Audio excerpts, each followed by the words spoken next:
Hello बच्चा पार्टी, welcome back to new video. तो ये हमारा सीएसएस का वीडियो नंबर 1 है जिसमें हम लोग सीएसएस को स्टार्ट करने वाले हैं। इससे प्रीवियस क्लास में यानी प्रीवियस कोर्स में एचटीएमएल को कंप्लीट कर लिया गया है और इस क्लास से हम लोग सीएसएस को स्टार्ट कर रहे हैं। तो यहाँ पे देखो एचटीएमएल को जो हमने कंप्लीट किया है उसमें क्या था कि स्ट्रक्चर और लेआउट बनता था, और सीएसएस में क्या होगा कि स्टाइल क्रिएट होगा, राइट। यानी कि जो स्ट्रक्चर और लेआउट आप बनाए हो उसके अंदर स्टाइल लगेगा। यानी कि आप देख सकते हो यहाँ पे इमेज में, यहाँ पे एक हाउस है जो स्ट्रक्चर यानी कि बन रहा था और ये बन गया, राइट। और बनने के बाद इसमें अब स्टाइल दिया जाएगा, यानी कि इसका अब स्टाइल, कलर, ये सभी चीज ग्रे मतलब गेट वगैरह ये सभी चीजें लगेगी तो वो क्या कहलाती है, स्टाइल में आती है। आपका बेड वगैरह लगा, ये सभी चीजें, फैन लगा, ठीक है, लाइट लगा, ये सब स्टाइल के अंदर आता है, ठीक है। तो ये सभी चीजें स्टाइल में आती है। उसके बाद जावास्क्रिप्ट आएगा जो कि उसके बाद का कोर्स होगा, राइट। यानी कि सीएसएस के बाद के कोर्स है, ठीक है।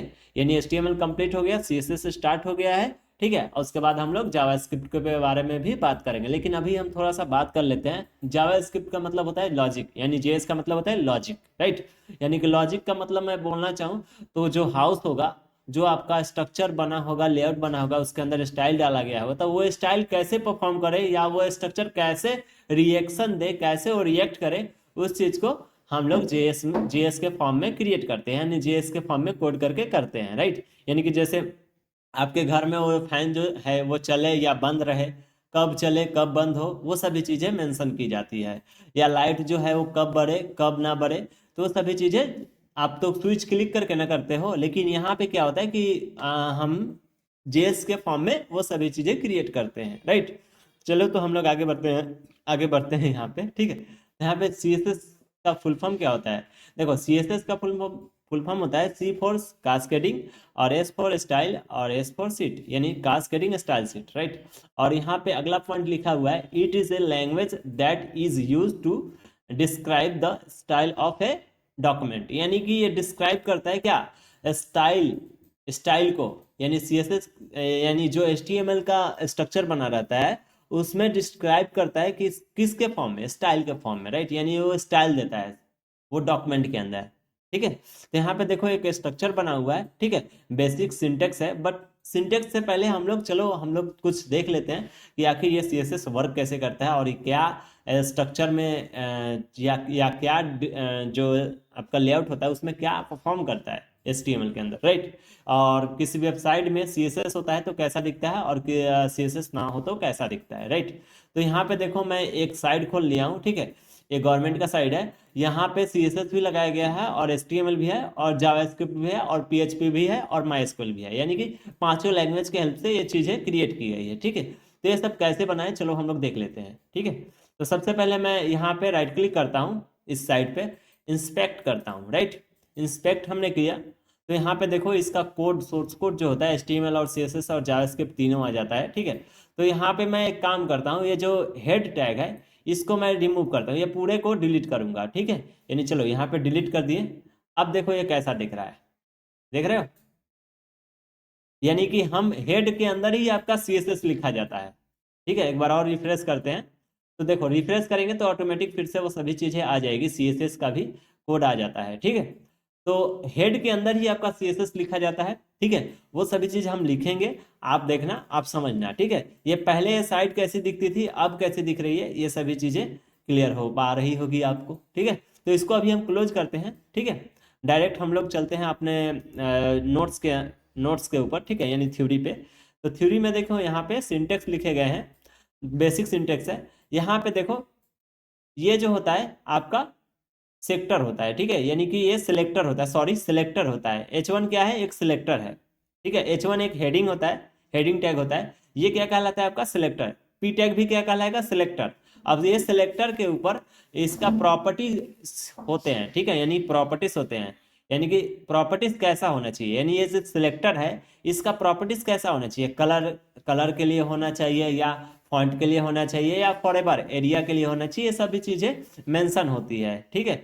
अब यहाँ पे जो प्रॉपर्टीज होगा उसका वैल्यू क्या होना चाहिए, ये चीज मेंशन होती है। यानी कि जो हमारा बेसिक सिंटेक्स बनता है वो सिलेक्टर, उसके बाद प्रॉपर्टीज, उसके बाद वैल्यू, राइट, वैल्यू होता है, राइट। क्लियर हुआ। अब यहाँ पे देखो एक इंक्लूडिंग स्टाइल है, यानी कि ये जो है इंक्लूड किया गया है HTML के अंदर ही, ठीक है। जो कि H1 स्टाइल, और ये H1 क्या है, सिलेक्टर है, और स्टाइल क्या है आपका जो है वो बेसिकली स्टाइल हुआ, स्टाइल एक CSS हुआ, ठीक है। और स्टाइल हमने H1 के अंदर स्टाइल को इंक्लूड कर रहा हूँ। स्टाइल में क्या है, प्रॉपर्टीज आपका कलर है, और इसका वैल्यू क्या है, रेड कलर। हम यहाँ पे चाहें तो ब्लू कलर भी कर सकते हैं, ठीक है। और ये जो H1 टैग के अंदर जो लिखा रहेगा, जो स्ट्रक्चर बना रहेगा, उस पे ये रेड कलर अप्लाई हो जाएगा, राइट।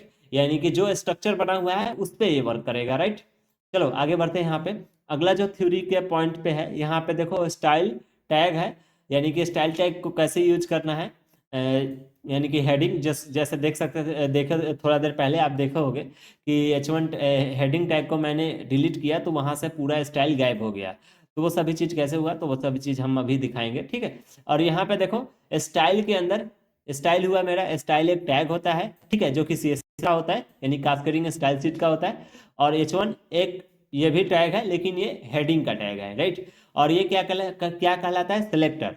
और ये क्या कलर क्या है, प्रॉपर्टीज है, और इसका वैल्यू, प्रॉपर्टीज का वैल्यू क्या है, रेड कलर। अगर ब्लैक हो तो ब्लैक होगा, अगर ब्लू हो तो ब्लू होगा। और इसके बाद लास्ट में स्टाइल टैग को क्लोज कर दिया जाता है, ठीक है। और ये ओपन करली ब्रेसेस है और ये क्लोज करली ब्रेसेस है, राइट। तो हम लोग चलो इस कोड को, यानी कि हम लोग इसी लेवल से, यानी ये बेसिक जो हमारा बेसिक सिंटेक्स था और ये इंक्लूड स्टाइल था, इसको हम लोग कर लेते हैं, राइट, कोड के हेल्प से। तो मैं इसे क्लोज कर देता हूँ, तो क्योंकि थ्योरी का काम खत्म हो गया। और मैं यहाँ पे ही रिफ्रेश करता हूँ, और मैं डेस्कटॉप पे ही एक फोल्डर बना लेता हूँ, न्यू पे जाके फोल्डर पे क्लिक करके, और मैं फोल्डर का नाम दे देता हूँ CSS, राइट। और एंटर बटन हिट करते हैं, और ये CSS के अंदर चले जाते हैं। देख सकते हो यहाँ पे HTML का पहले से अवेलेबल है फोल्डर, जो कि हम लोगों ने HTML का फुल कोर्स कर, वीडियो अवेलेबल है यूट्यूब पे, पूरा प्लेलिस्ट है, उसके अंदर बहुत सारे वीडियोस है, आप जाके देख लेना, ठीक है। मैं यहाँ पे आ गया, इस पर राइट क्लिक किया, ओपन विथ कोड किया, राइट। हमने ओपन विथ कोड किया, थोड़ा सा वेट करना पड़ता है, और यहाँ पे आपका VS कोड ओपन हो जाता है। चलो यहाँ पे हमारा VS कोड ऑन हो गया, मैं इसे क्लोज करता हूँ, और ये देख सकते हो CSS आ गया। मैं यहीं पे एक फाइल क्रिएट करता हूँ, आप फाइल का नाम दे देता हूँ कोड, मैं C कैपिटल लिखूंगा, कोड .css नहीं, CSS बाद में करेंगे, बट थोड़ा सा HTML के अंदर ही थोड़ा स्टाइल लगा ले हेड टैग के अंदर, और ऐसे इंक्लूडिंग के अकॉर्डिंगली, ठीक है।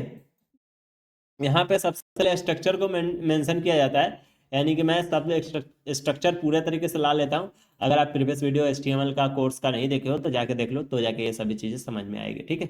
मैं इस कोड को इधर कर लेता हूँ, ठीक है। और इसके बाद इसे मैं लाइव कर देता हूँ, इस साइड मैं लाइव रखूंगा और इस साइड मैं कोडिंग करूंगा, राइट, ताकि आपको सभी चीज़ें समझ में आए, जो आपका रिजल्ट हो, जो उसका रिजल्ट, जो भी कोड हुआ होता है, उसका रिजल्ट साइड में दिखता है। मैंने लाइव कर दिया, थोड़ा सा वेट करना पड़ेगा। चलिए हम लोग यहाँ पे अब क्या करते हैं, टाइटल के अंदर इस डॉक्यूमेंट जो लिखा हुआ है इसको हटा के, मैं यहाँ पे कोड कोड CSS, और इसके बाद मैं क्या करता हूँ, बॉडी के अंदर मैं सबसे पहले यहाँ पे यूज करता हूँ बॉडी के अंदर H1 टैग, और H1 टैग यूज करके मैं यहाँ पे लिख देता हूँ ethical boy, okay, institute. Control S करते हैं तो देख सकते हो यहाँ पे आ चुका है।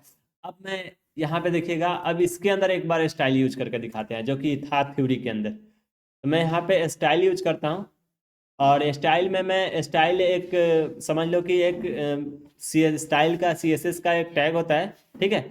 और इसके अंदर मैं यूज करता हूँ प्रॉपर्टीज के अंदर कलर, और कलर में मैं ब्लू ले लेता हूँ, ब्लू, और कंट्रोल एस करता हूँ, तो देख सकते हो ये जो है आपका ब्लू कलर में हो चुका है, ठीक है। जो HTML स्ट्रक्चर था उसमें आपका ये स्टाइल अप्लाई हो गया, यानी ब्लू कलर अप्लाई हो चुका, ठीक है।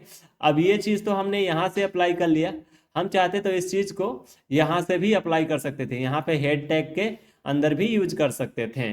चलो तो हम लोग वहाँ पे भी यूज कर लेते हैं, यहाँ से अभी हम हटा देते हैं, ठीक है। ये कोड अलग हुआ, एक और कोड हम लोग कर ही लेते हैं, ठीक है। और यहाँ पे कोड 2 कर लेते हैं, code 1.html, right, sorry HTML, okay. मैं एंटर ही बटन हिट करता हूँ, देखो अभी जो है HTML के हेल्प से ही मैं कर रहा हूँ, बाद में इसको और भी सारे चीज़ से करूँगा, ठीक है। यानी कि अलग से CSS का फाइल बनेगा, उसके अकॉर्डिंगली होगा, यानी एक्सटर्नल CSS, जो कि इसके बाद वाला वीडियो आएगा, नेक्स्ट वीडियो में होगा, ठीक है। तो यहाँ पे मैं कर लेता हूँ कोड 2 डॉट कोड 2, राइट। और मैं कंट्रोल एस करता हूँ, ठीक है। और इसको मैं लाइव करता हूँ एक बार, क्योंकि इसको लाइव करना जरूरी होता है, क्योंकि ये दूसरा है, ये कोड 1 का है, सॉरी ये कोड इसका है, कोड का है, और ये कोड 1 का होगा लाइव। अब डिस्कनेक्ट कर दिया और इसे लाइव कर दिया, देखो राइट, ये कोड 2 लिखा हुआ आ रहा है। इसके अंदर भी मैं सेम चीज़ें यूज करूंगा, H1 टैग यूज करता हूँ या P टैग यूज करता हूँ, नहीं H1 टैग ही अभी यूज करते हैं। और H1 टैग में मैं क्या करता हूँ, यहाँ पे कुछ भी जो भी लिखूंगा वो सभी चीज़ें मेंशन होगी, राइट। हमने लिख लिया इस चीज़ को, कंट्रोल एस करते हैं तो देखो यहाँ पे शो ऑफ हो गया। इसके बाद हम क्या करते हैं कि हेड टैग के अंदर ही एक काम करते हैं, हेड टैग के नीचे आते हैं और यहाँ पे स्टाइल यूज करते हैं। स्टाइल हमने यूज किया तो स्टाइल का जैसे ही हमने यूज किया तो स्टाइल का ओपनिंग टैग भी आ जाता है, ऑटोमेटिक क्लोजिंग टैग भी आ जाता है। अब एंटर बटन मैंने हिट किया और यहाँ पे मैं मेंशन करूंगा सिलेक्टर, यानी कि किसको मैं सिलेक्ट करना चाहता हूँ, इसको H1 को। H1 के अंदर कुछ भी चीज़ें मैं करना चाहता हूँ तो H1 सेलेक्टर में, और उसके बाद ओपन कर्ली ब्रेसेस लिखूंगा तो ऑटोमेटिक क्लोजिंग भी आ जाता है। और इसी के अंदर हमको प्रॉपर्टीज लिखनी होती है और उसका वैल्यू लिखनी होती है। यानी कि मैं यूज करना चाहता हूँ कलर को, क्या यूज करना चाहता हूँ, कलर। मैं यहाँ पे कलर यूज कर लेता हूँ, सॉरी यहाँ पे मैं कलर को यूज करूँगा, इसको मैं यहाँ से डिलीट करता हूँ। मैं यहाँ पे कलर, कलर, और कलर के अंदर मैं मान के चलो ब्लैक, रेड यूज कर लेता हूँ, राइट, रेड। ओके तो मैंने यहाँ पे रेड यूज किया, कंट्रोल एस करेंगे तो देखो यहाँ पे हमारा जो है रेड कलर यूज हो गया। अब मैं एक और चीज मैं यहाँ पे बताता हूँ, सिलेक्टर अब दूसरा चीज करेंगे, जैसे पी टैग होता है ना, पी टैग यानी कि पैराग्राफ टैग। हम यहाँ पे विंडो प्लस आर प्रेस करके विनवर्ड लिख लेते हैं। इससे क्या होगा कि हमारा एक विनवर्ड यानी कि माइक्रोसॉफ्ट वर्ड खुलेगा और इसमें मैं एक शॉर्ट ट्रिक से कुछ टेक्स्ट ले लेता हूँ, कुछ पैराग्राफ ले लेता हूँ, और इसमें मैं फर्स्ट पैराग्राफ जो होता है हमारा ये वाला, इसको मैं यहाँ से कॉपी कर लेता हूँ ताकि मेरे को कुछ टेक्स्ट मिल जाए, राइट।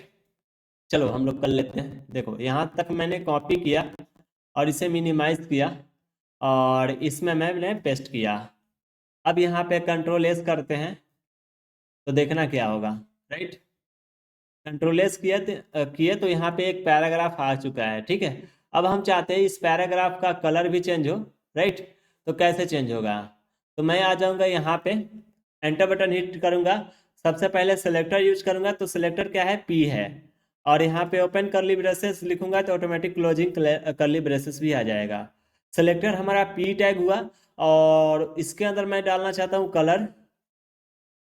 मैं कलर, सॉरी कॉलम यूज कर लिया, सॉरी इसके लिए कलर।